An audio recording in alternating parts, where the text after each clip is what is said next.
Shalom Aleichem à toutes et à tous.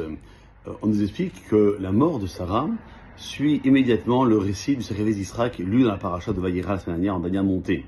Car en apprenant que son enfant avait été ligoté sur l'autel, qu'il était prêt à être immolé, et peu s'en a fallu qu'il ne l'ait été, son âme à Sarah l'a quitté et elle en est morte. Alors il y a une explication aussi à cette juxtaposition de ces deux sujets. Celui que, lorsque Sarah a entendu que son fils avait failli être sacrifié sur l'autel, ne l'avait finalement pas été, elle en a éprouvé une grande peine, regrettant qu'il n'ait pas pu donner son âme pour sanctifier le nom de Dieu. Cette peine était si intense qu'elle s'est effondrée et que son âme l'a quitté. Pourtant, cette interprétation soulève une grande difficulté. En effet, lorsque Abraham Avinu a préparé ses affaires pour aller exécuter le sacrifice d'Israël, sur le mont Moria, il a dit à Sarah, avant de la quitter, qu'il conduisait son fils à la yeshiva de Shem et de Héver pour qu'il étudie. Pourquoi Abraham a-t-il jugé nécessaire de dissimuler la vérité de Sarah? En outre, si l'on soutient qu'il lui a caché le réel motif de son départ afin de ne pas lui causer de peine ni de soucis, en lui annonçant que son fils allait mourir, on constate au contraire que Sarah a eu la peine qu'Israël n'ait finalement pas été sacrifié au point qu'elle en est morte.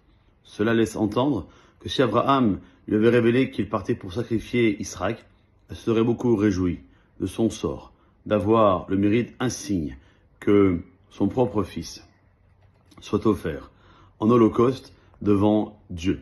Ce point reste donc à éclaircir, car on peut répondre que l'enseignement que nous donne Chachamim dans la Torah, lorsque la Torah dit qu'un homme qui meurt dans une tente, on explique que ce verset fait allusion à l'érudit qui se tue à la tâche, pour reprendre une expression française, dans la tente de la Torah, c'est-à-dire qu'il fait abstraction de tous ses désirs, abolit son mauvais penchant, dans le but de se consacrer pleinement à l'étude. Or, l'étude de la Torah exige de nombreux efforts psychologiques, parce que dès que l'homme s'investit dans la sainteté, le mauvais penchant essaie de le faire trébucher, en particulier lorsqu'il est question d'étudier la Torah. Par conséquent, celui qui parvient à s'affranchir du matérialisme détient un mérite incommensurable, car on considère qu'il s'est tué à la tâche dans la tente de la Torah.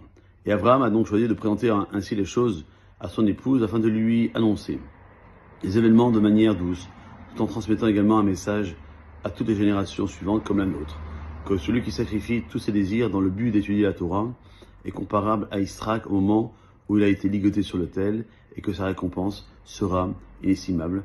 Et j'espère que ce sera aussi valable pour nous dans cette génération. Je l'espère que cette récompense sera dotée de bénédictions et matérielles et spirituelles. Kol Tov.